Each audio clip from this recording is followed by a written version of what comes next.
Om Namo Bhagavate Vasudevaya.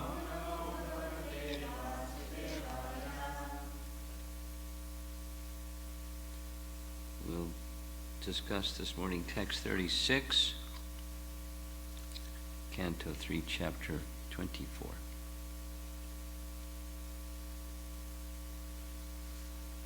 This is the second of a series of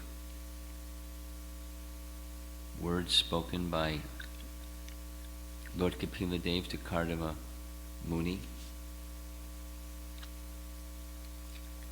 Kardama Muni has requested permission to take leave, having fulfilled his worldly duties to Lord Brahma, his father, and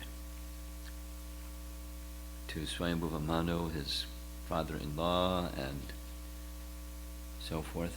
His worldly duties have now been completed, and now he's ready to do the next stage of his ashram duties as a grihastha, to enter into the renowned stage of life. And we heard in the purport the mystery of why would he do that. Because go meditate on the personality of Godhead who is right in front of him as his son. So we discussed that. So the second verse, spoken by Kapila. My appearance in this world is especially to explain the philosophy of Sankya, which is highly esteemed for self-realization by those desiring freedom from the entanglement of unnecessary material desires. Purport. Here the word durashayat is very significant. Dur refers to trouble or dukkha, miseries. Ashayat means from the shelter. From the shelter. We, conditioned souls, have taken shelter of the material body, which is full of troubles and miseries. Foolish people cannot understand the situation, and this is called ignorance, illusion, or the spell of Maya. Human society should very seriously understand that the body itself is the source of all miserable life. Modern civilization is supposed to be making advancement in scientific knowledge, but what is this scientific knowledge? It is based on bodily comforts only, without knowledge that however comfortable one maintains his body, the body is destructible, as stated in Bhagavad Gita. Antavanta ime deha, these bodies are destined to be destroyed. Nityash yokta sharirana refers to the living soul, or the living spark within the body. That soul is eternal. But the body is not eternal. For our activity, we must have a body, semicolon. Without a body, without sense organs, there's no activity. But people are not inquiring whether it is possible to have an eternal body. Actually, they aspire for an eternal body. Because even though they engage in sense enjoyment, that sense enjoyment is not eternal. They are therefore in want of something which they can enjoy eternally, but they do not understand how to attain that perfection. Sankya philosophy, therefore, as stated herein by Kapila Dev, is tat tvanam. Tat tvanam. It's in one of the words in the shloka. Tatvanam is of the truths. The Sankya philosophy system is designed to afford understanding of the real truth. What is the real truth? The real truth is knowledge of how to get out of the material body, which is the source of all trouble. Lord Kapila's incarnation or descent is especially meant for this purpose. This is clearly stated here.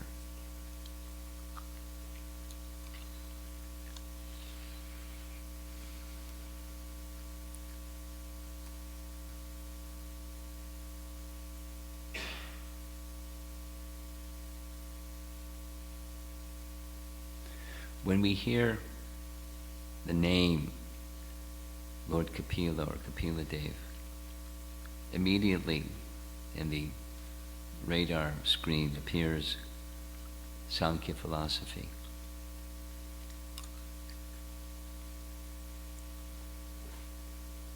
He's known for that. He's saying in this verse that he's known for that. He appeared to give that Sankya philosophy. Now, the second word, philosophy, is often tagged on to Sankya because it gives a philosophy, it gives an explanation of truth. I don't know the etymological breakdown of the word philosophy. Rabindra Sruprabhu would certainly know. But search for the truth, in short. There's one book by Bhaktisiddhanta with several essays and essays and essays called Search for the Truth, which is, in one sense, another way of saying philosophy. But the philosophy has some drive to it, some power to it if one is searching for truth, and if one isn't searching for truth, one isn't really interested in the conclusions of philosophy. And the conclusions of philosophy, or the conclusions of search for truth, is to apply that truth.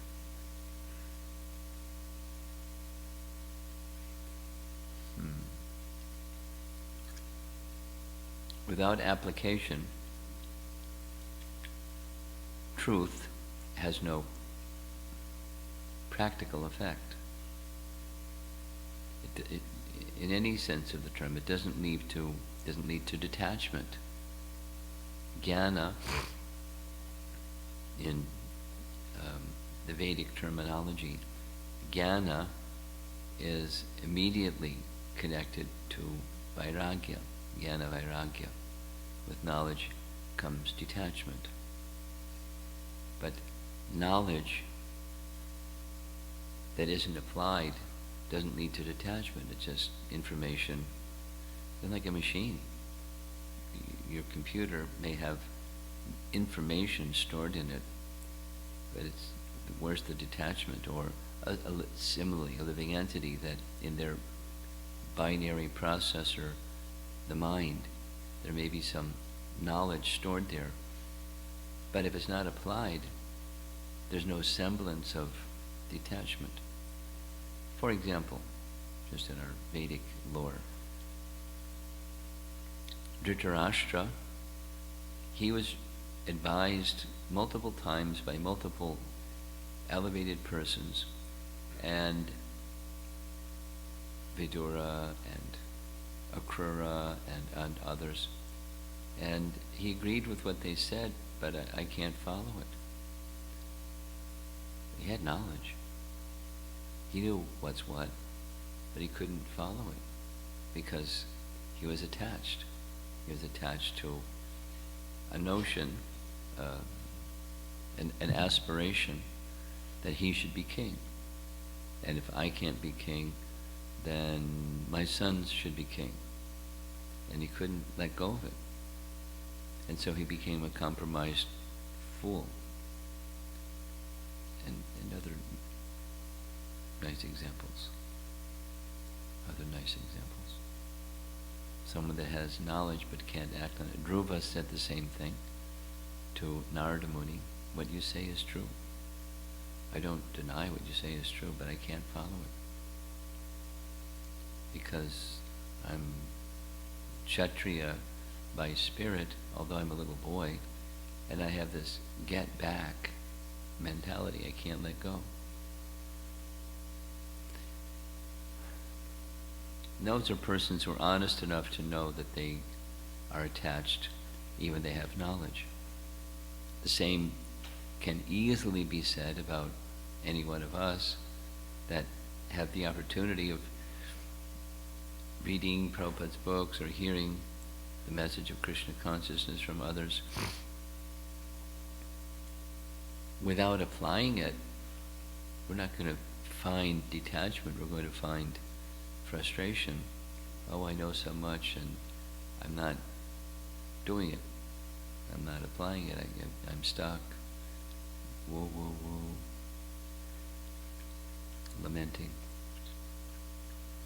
So, but it's an application. Doesn't have to be all at once. It's a principle of application. So back to the Sankya message. It's philosophy, Sankya philosophy, but it's meant for those that want to know. And those that want to know, apply it. And how to apply it requires someone to guide you how to apply it. Because easily we can not properly apply it, or so many things. Misunderstand it and then apply it in the wrong way. Just like the atheist Kapila. Prabhupada often writes about it and speaks about it.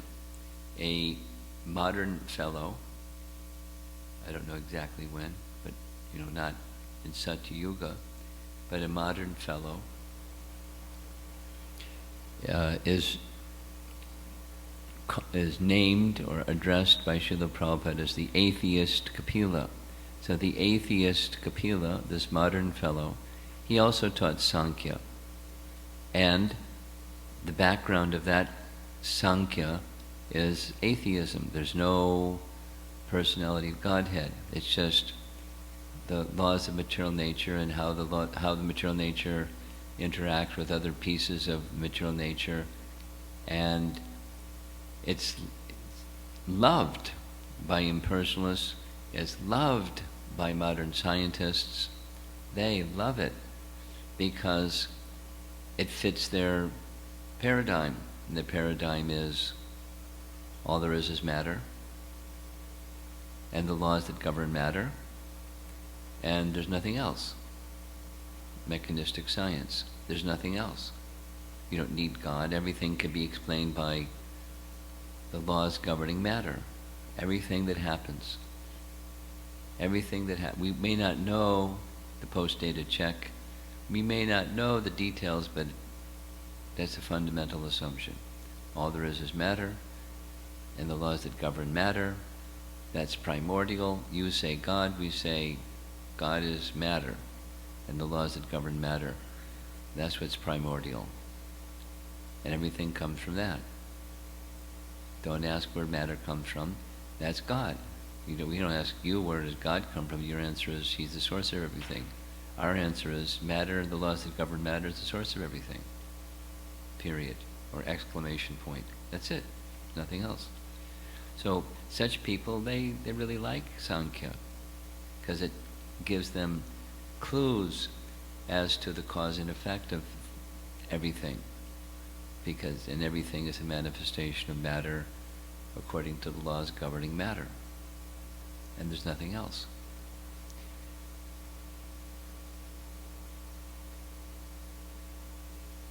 And if you're an impersonalist, then the application is to philosophically establish and support that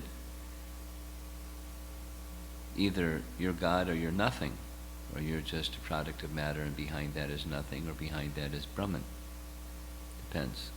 And if you're a materialist, a mechanistic scientist,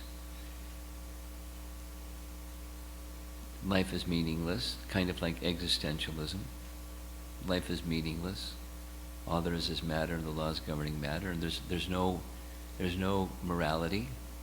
That's convenience of mankind, but there's no such thing as karma, there's no justice in the universe. It's just random events. I'm not responsible to anybody for anything. Maybe man's law, but I have no obligation to anybody for anything other than convention, social convention. So,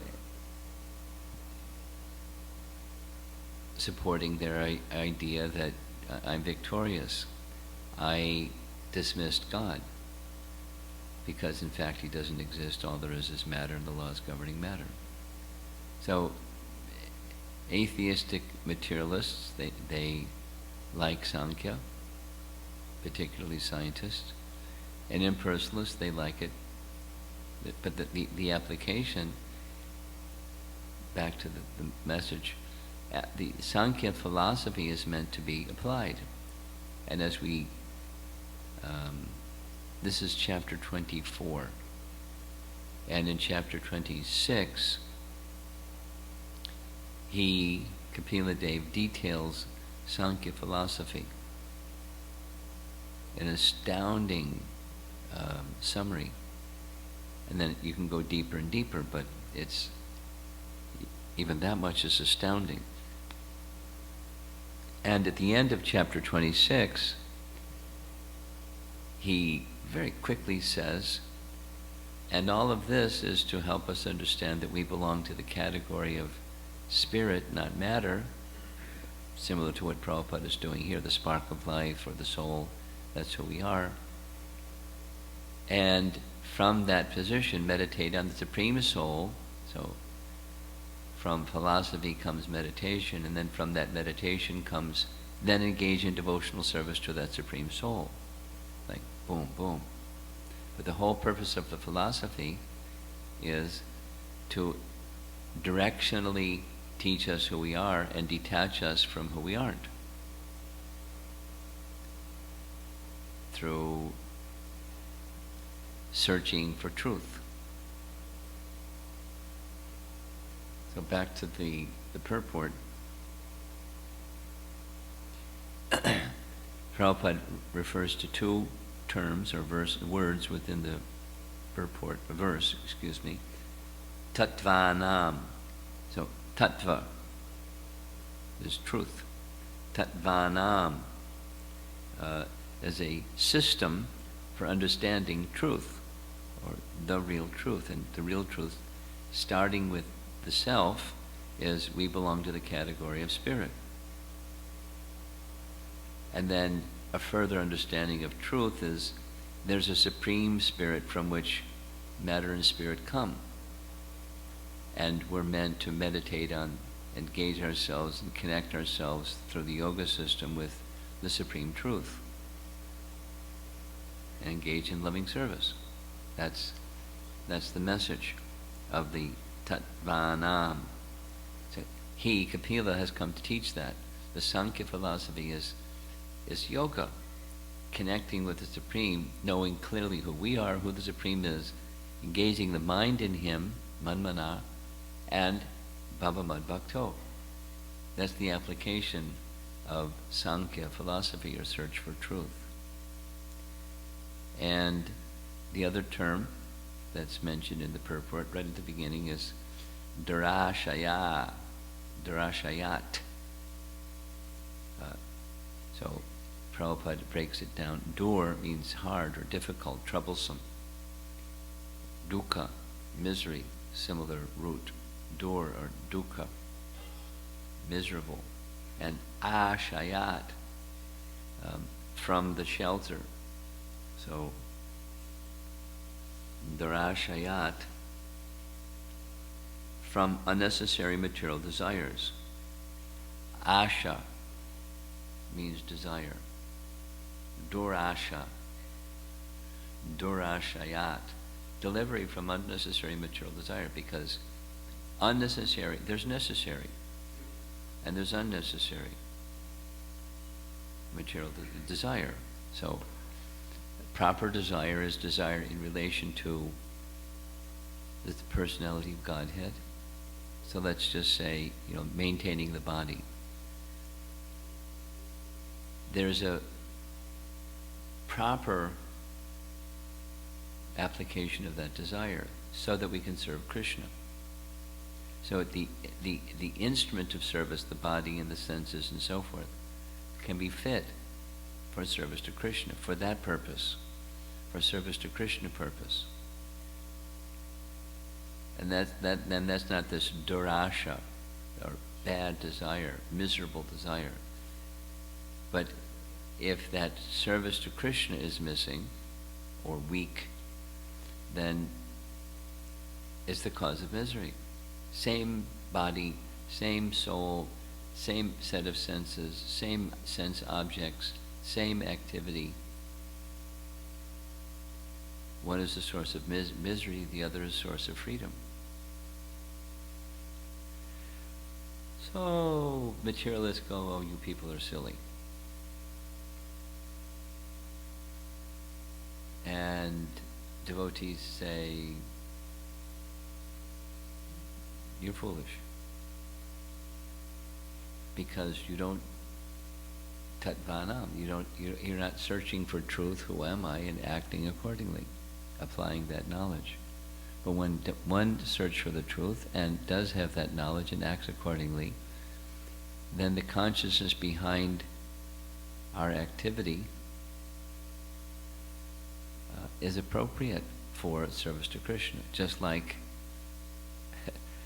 coming out of the house this morning, seeing the snow everywhere. I mean, it's only a little bit. But, so we, as devotees of Krishna, we respond one way, and then those that are not devotees of Krishna, they respond another way, and it's the same snow, it's the same morning, it's the same cold, it's the same. The world outside of us is not going to change because you're a devotee or because you're not a devotee.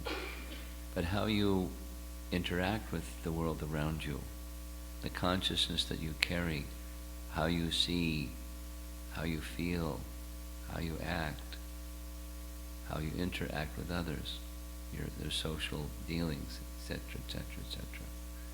Making arrangements for whatever you need to make arrangements for. What's the purpose behind it? So the Sankya philosophy is to help us understand the temporary nature of the covering of the soul, and so we do what's necessary, dealing with the temporary gross and subtle coverings of the soul for Krishna's service, and our primary attention goes to the tattva, the truth of who we really are, and engage in those activities, and even the other not directly devotional practices, activities, in consciousness of Krishna. That's Krishna consciousness. We perform our prescribed duties, and we always think of Krishna. At least that's what Krishna instructs us to do. And Sankya gives us this proper understanding of who we are, who is Krishna, and how to fix your mind on him in service, in devotion to him. So that's what happens in the next chapter, chapter 40, 27 and 28. It says devotional service. After Sankya comes to how do you practically live your life in devotion to him, in this nice instructions. So here, back to this verse we'll end. He's, Kapila Deva is just making this simple, direct statement. I've come to this world to deliver Sankya. And through the medium of Sankya, people can become detached from misconceptions, or as he says,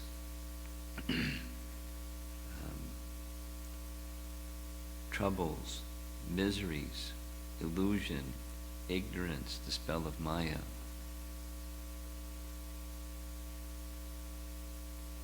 That's why we're interested, so that we can then move on to our real life, devotion to Krishna. Any discussion?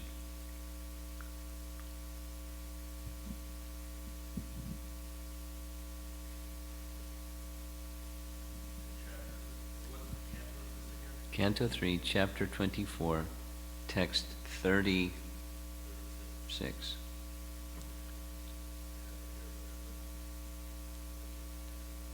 Okay. Okay, give the phone to the microphone to her.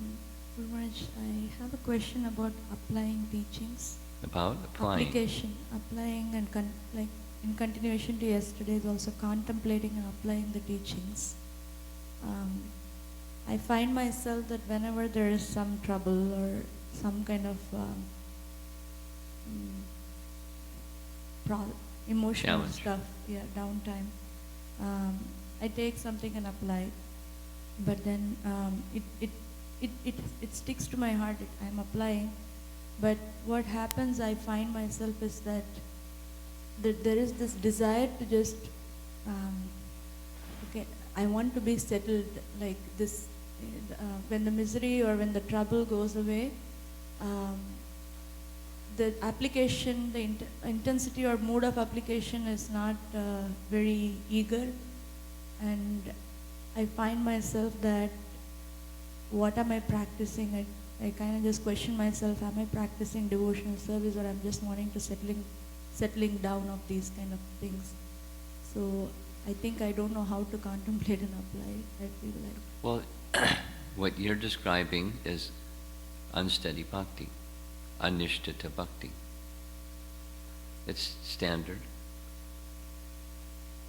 Misery loves company. There's lots of people in the unsteady bhakti stage, so you have lots of company. So don't beat yourself up because you're not at the steady stage yet.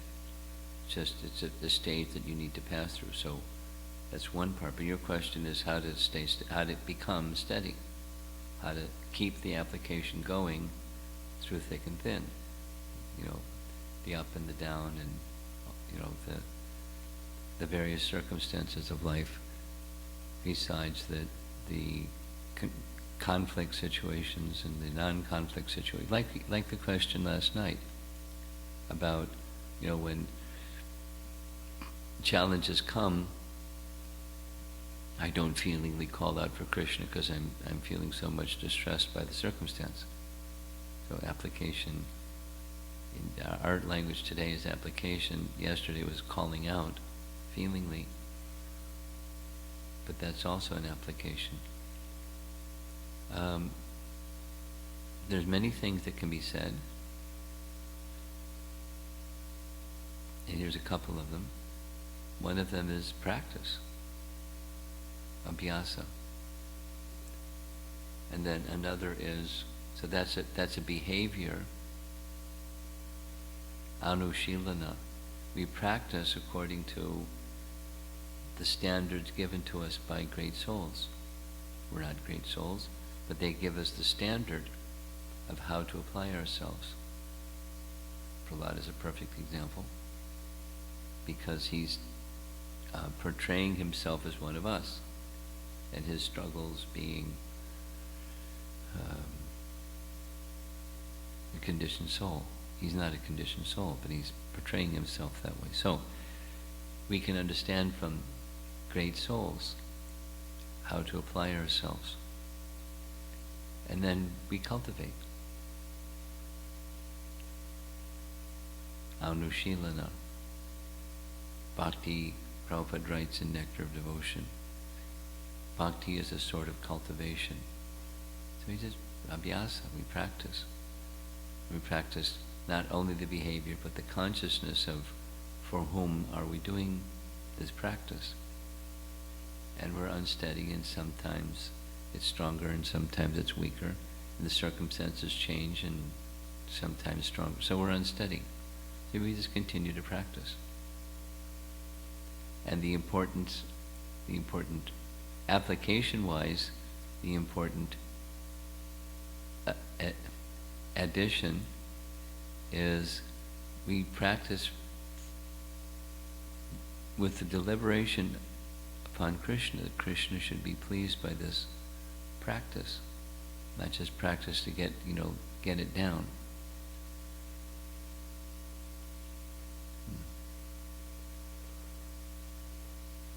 We're very conditioned.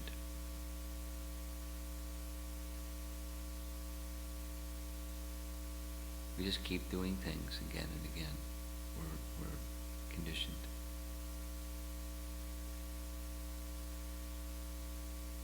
By guna and karma. One devotee yesterday sent me a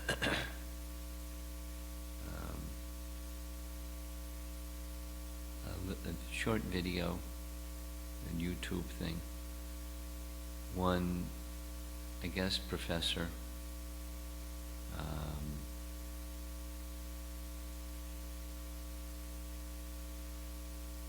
was introduced to by a friend of his who was a mechanic of a bicycle that had gears at the top, where you normally turn the handlebars of the bicycle to the right, the wheel goes to the right.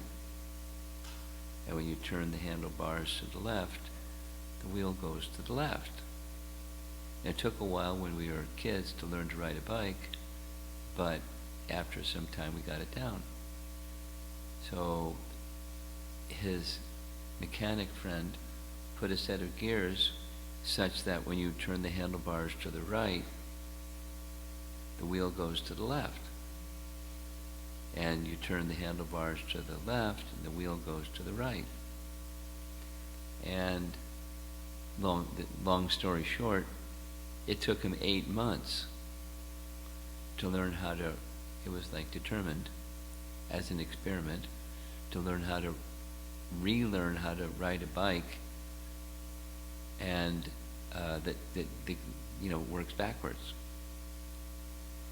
And then when it happened, he said it happened like all of a sudden. All of a sudden. It just, his analysis is it was a neurological pattern that everything was only going the same way that he had learned it. It was just hardwired into his system, and he couldn't, unhardwire it. And once he got the other one,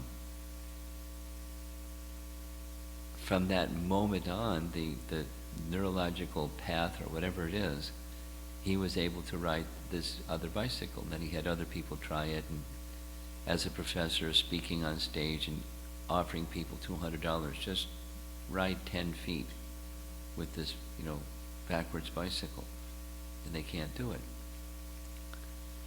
Then he had his son, who has already learned how to ride a regular bicycle, ride the bicycle, and it took his son 2 weeks. It took him 8 months. So the finding new neurological patterns for a small boy was easier than for him as an adult. And then once he learned how to ride this other bike, the backwards bike, when he got on a regular bike, he couldn't ride it because the neurological pattern was running in a certain way. And it took him a while, but then eventually he could again ride a regular bike, because it was video, so he was falling, not on the ground, but couldn't go forward, couldn't go 5 feet. So that's just an example on alert. I guess this fellow's a neurologist, but we're conditioned. We have certain patterns. We just keep doing those patterns and doing the patterns. But we can make another pattern. That's practice. For us, it's not just neurological. It's Krishna consciousness. There's a certain pattern of, like you were describing, and you know what your patterns are. So you just keep practicing and practicing and practicing, and because you know what the goal is. For bhakti, we know what the goal is. We just keep practicing. That's the objective. We cultivate, we follow the behaviors and norms and standards and dharmas that are appropriate, given to us by great souls. We just keep practicing. Just keep practicing. We have to have a clear sense of what the goal is, and strive for the goal, even we're far from it. And continue to strive for the goal. Mind fixed upon Krishna in any circumstance.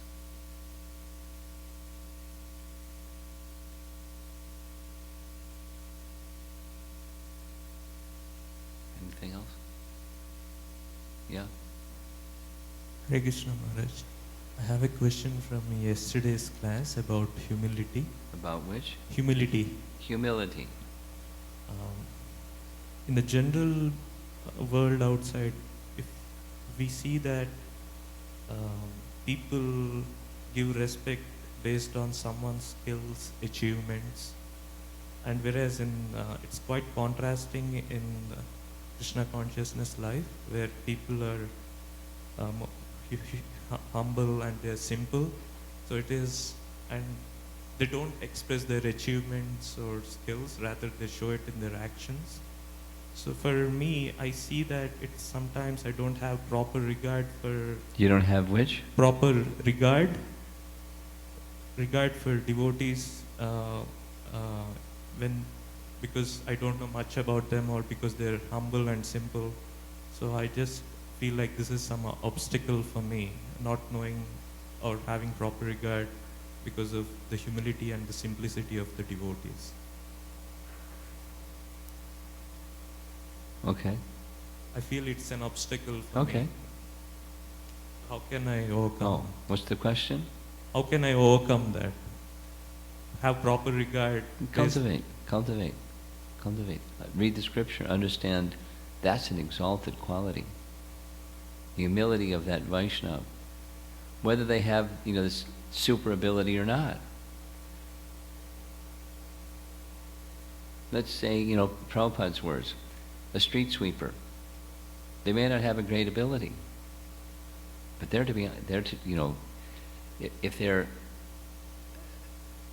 labor is honest, what to speak of they're doing this meditating upon, or in a mood of I'm serving others, serving Krishna this way by serving others. So that's a nice quality, although they may not have fantastic ability.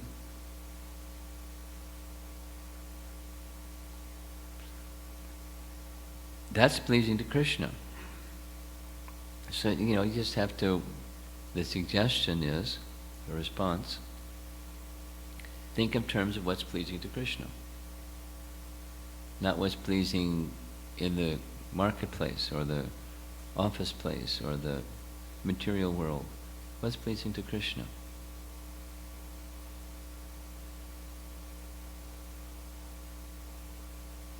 You just have different measuring sticks. What's pleasing to Krishna? I'm afraid we may be missing out on giving proper respect to people who have great material abilities. Yeah, that's what he's saying. Yeah, he doesn't have proper regard for devotees because they're not ostentatiously... I get it. So I'm just, change the channel to looking at the situation, what's pleasing to Krishna.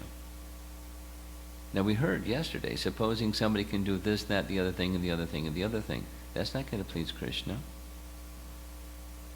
But if someone has a little bhakti, that's going to please Krishna. So it's a different measure, different standard, different lens to look at the world through. What's pleasing to Krishna. Now it's fantastic if somebody has something. So they have some opulence, they have some wealth, they have some ability, they have some intelligence, they can sing and dance and, do something.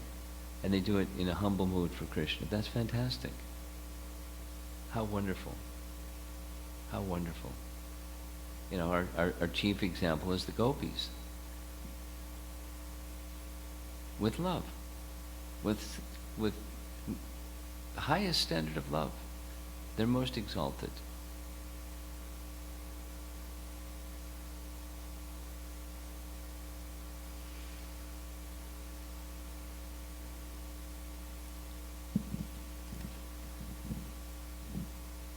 Hare Krishna Maharaj, thank you for the class.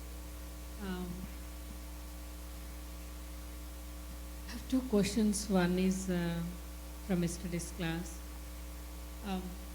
Devotees like great acharyas like Krishnaraj, Kaviraj Goswami and others being such an exalted position, they are feeling humble, like, Yeah. I'm not qualified, but on a daily level, like it is zero position to the humble scale. I'm talking about myself. It seems like a big mountain to surpass, to, even uh, thinking of that. And I completely, from the other side, without humbleness, the going to the spiritual planet is like no, zero chances. So, like, cultivating that humbleness practically, when we are in the class, it seems like in how to application, like seems like an impossible things. The material things overcomes immediately the moment you step out of the class or you're listening. What are the practical applications I could do for the humbleness? What are the factual, practical applications? practical application of cultivating cultivate. humility? Okay.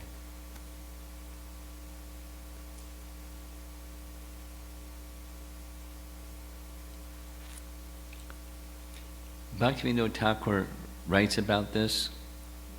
It's a nice beginning.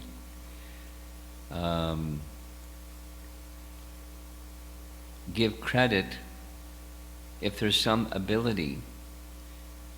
You don't have to be in denial of that ability or talent or skill or asset or something. The credit goes to the person who put it there. So he says, you look in me and you won't find any good quality. And if you find some good quality, it's because my spiritual master put it there. So the credit goes to my spiritual master, or the Vaishnavas that have been kind upon me. So that's reality. It's not, false. Anything that we have, anything, a quality or ability or something, something, it came from somewhere. And that, like Prahlad is saying, because of Narada, I got a little bhakti, and because I got a little bhakti, I've gotten your mercy. So that it goes to the devotee. And therefore, some mercy from Krishna has come. And the credit goes to them. The credit goes to them. So, it's more than a behavior. It's a consciousness of reality, and it's a consciousness of a social function for each of us as we move in the world to, by example, teach the life of a Vaishnava. There has to be a transparency, otherwise it's external only. I'm a devotee. The internal is, I'm the instrument of Krishna. I belong to Krishna. I'm meant for Krishna's service, and he can do with me what he likes. So your question is how to, in practical terms, how to cultivate humility when it seems far away. Nimitta matra bhava savyasachin. Become the instrument of the desire of Krishna, which is known through the disciplic succession which comes into our life through our founder Acharya and the present persons who are guiding us, our spiritual master and others. Become an instrument of that, whatever that is. And how does that apply to me in my personal life? Let me just be a servant of that. So, again, like the earlier question, it requires a cultivation, because our hearts aren't pure, and therefore we're proud, and we become attached to whatever it is that we have, ability and something, intelligence and strength and resource, take credit for it, and our false ego is, rules. So this is it's a cultivation. Humility requires a cultivation of recognizing what's reality, what's really going on. Whatever it is that I have, it can be taken in a flash. Anything. You can't, other than my propensity to serve Krishna. That's mine. And everything else, the jacket you're wearing, and, the body, and, the mind, and, mental faculty, and anything. Anything. It can be taken from you in a flash. So it's not yours. So don't take credit for it. Rather, whatever it is that I have, it's been given to me. Let me use it as an instrument in Krishna's will. And how do I know what Krishna's will? How do I even get the idea to think in terms of Krishna's will? Is from this descending mercy. So that's where you go. You cultivate that. And as mentioned in an earlier question, going back again to, the material consciousness is real easy. Circumstance may create a greater impetus for cultivation of humility or cultivation of application or whatever you're working on.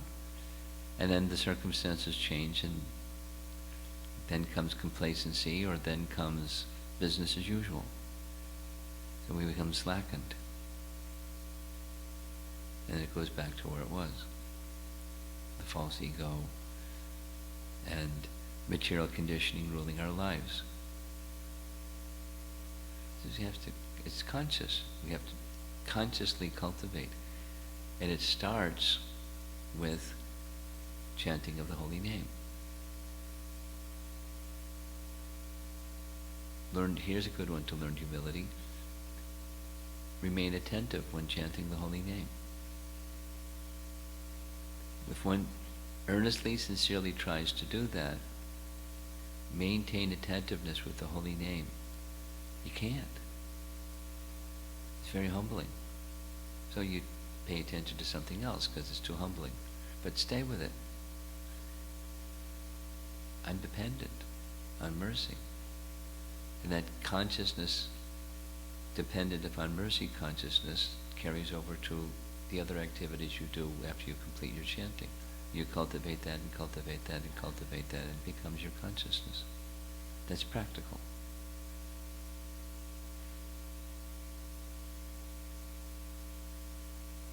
It weaves its way, or it manifests itself in everything.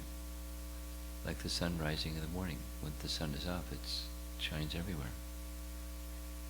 Consciousness of feeling oneself dependent upon Krishna, once awakened, it shines in everything you do. In different degrees, particularly because we're unsteady, but eventually becomes steady.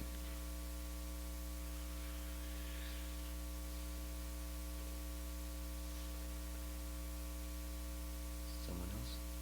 Yeah.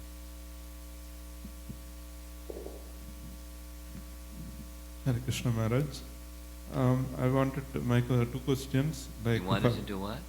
Two questions, Maharaj. Two questions, okay. First question is, in Grihastha life, how to progressively cultivate detachment? How to do which? Progressively cultivate detachment. Progressively? Yeah. Progressively is the word? Yeah. Little by little. That's progressively.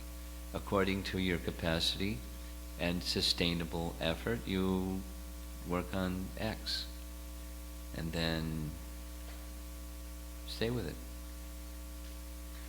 And then as that becomes steady, then you go to the next, X, 2 X's. So you cultivate, cultivate. And the favorable part of the cultivation of detachment is attachment. Without attachment to Krishna, there's not going to be detachment. It'll be artificial. One's heart may become hard, but it won't be detached. So detachment comes from attachment to Krishna. And second?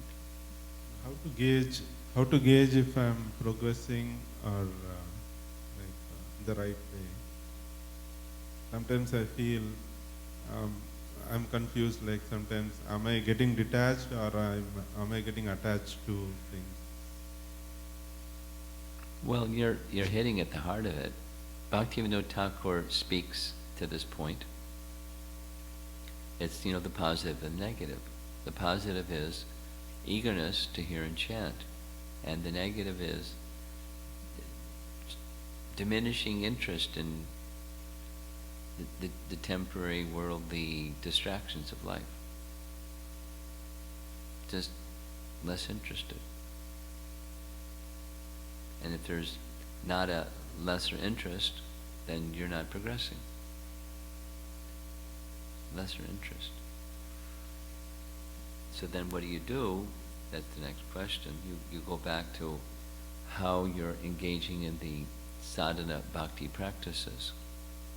The root, the quality, the concentration, the attentiveness to the core activities of bhakti, hearing and chanting.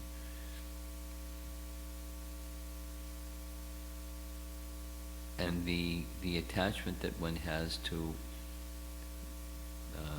the sources of those hearing and chanting activities, meaning this sadhu sangha, being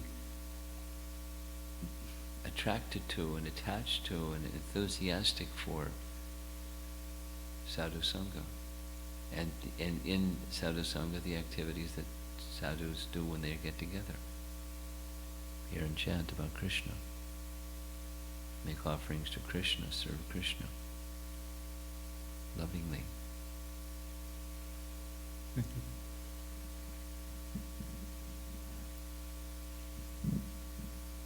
You have another one? Yeah. This is not the class. Yeah. That's okay. Parikshit Maharaj, when Kali entered the Kali Purusha, the discussion between Parikshit Maharaj and Kali. Parikshit Maharaj and who? Kali. Kali, okay. He gave Kali 4 places to take shelter, and also the 5th place was gold. Yeah. My question was, in those days, gold is also used, not like today, it's like a precious metal kind of, it's used very frequently. As a king also, Parikshit Maharaj also, they used the gold in those days. So how is that when Kali is in that taking shelter in gold, but in the later verses it is said that Parikshit Maharaj saved his subjects not to fall prey for the material. I was getting confused where the gold was used, as a material, but still they were being protected, not getting impacted by Kali. I'm not sure what your question is, but I think the answer lies in utilization. Hoarding of gold is like avarice and greed. And having and utilizing in service to the Supreme Personality of Godhead is another thing. It's not the hoarding of gold. It's utilization in service to the Lord. That's the distinction, I think, that answers your question. Like, yes, kings had gold, or they had treasury, or deities have treasury. These stories of huge, vast treasures, more than the annual expenditure of the government of India in one of the treasures of the temple of Padmanabha in South India. So that's the proper use. Or if the king has gold. It's not, I'm an enjoyer of the gold. It's for, of course, if he's in Maya, then that's what he's thinking. It's mine, and I'm going to be the enjoyer of it, Hiranyakashipu. But a qualified king, Maharaj Ambarish or Maharaj Yudhisthira or anyone, they have an enormous amount of wealth, but it's not with the attraction of being the enjoyer of that. Mine, and I'm going to have, anyway. But utilizing in the service of the citizens, or utilizing in the service of the deity, or utilizing in the service of Krishna, then have wealth and utilize it in the service of Krishna.